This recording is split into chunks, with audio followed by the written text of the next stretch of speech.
1ல வந்து பார்த்தீங்க அப்படின்னா ஃபேட்டி லிவர். இது வந்து இப்போ ஒரு 10 ரிப்போர்ட்ஸ் வருது அப்படின்னா ஒரு 8 ரிப்போர்ட் 9 ரிப்போர்ட்லயாச்சும் வந்து பார்த்தீங்க அப்படின்னா இப்போ இந்த ஃபேட்டி லிவர் வந்து கண்டிப்பாகவே வந்து இருக்கும். ஸ்டேஜ் 2ல வந்து பார்த்தீங்க அப்படின்னா ஃபைப்ரோசிஸ், கொஞ்சம் லிவரில் வந்து ஃபைப்ரோசிஸ் வந்து இருக்கும்.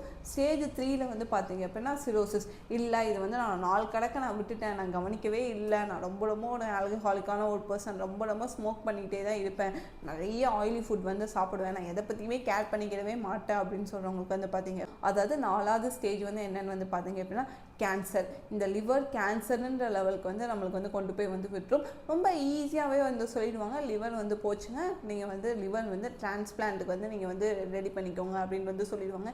ஸோ அதுக்கு முன்னாடி நம்ம வந்து இந்த நோய் ஒரு நோய் வர்றதுக்கு முன்னாடியே ஒரு மூல காரணத்தை வந்து நம்ம கண்டுபிடிச்சி நம்ம வந்து அதுலேருந்து வெளியே வந்துட்டோம் அப்படின்னா ஒரு நோய் நம்மளுக்கு வந்து வரவே வராது.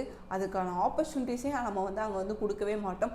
அப்படி இல்லாமல் நம்ம கண்டுக்காமல் விட்டுட்டு ஒரு தவறான வாழ்க்கை முறைகளை வந்து எடுத்துகிட்டு நம்ம எதை பற்றியுமே கேர் பண்ணிக்காமல் இருந்தோம் அப்படின்னா பின்னாடி கஷ்டப்பட போகிறது வேறு யாருமே இல்லைங்க. பின்னாடி கஷ்டப்பட போகிறதும் நம்ம தான்.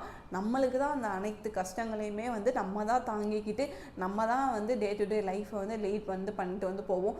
இந்த லிவர் வந்து பார்த்தீங்க அப்படின்னா பொதுவாக வந்துட்டு நம்மளுக்கு ஒரு ஃபங்க்ஷன் மட்டும்தான் செய்யும். இப்போ ஸ்டொமக்லாம் வந்து பார்த்தீங்க அப்படின்னா நம்ம டைஜஷன் மட்டும்தான் அது வந்து பண்ணும். ஆனால் லிவருன்ற ஒரு விஷயம் மட்டும்தான் டைஜஷனை ப்ராப்பர் பண்ணும், பாடியோட இம்யூன் சிஸ்டத்தை ப்ராப்பர் பண்ணும்.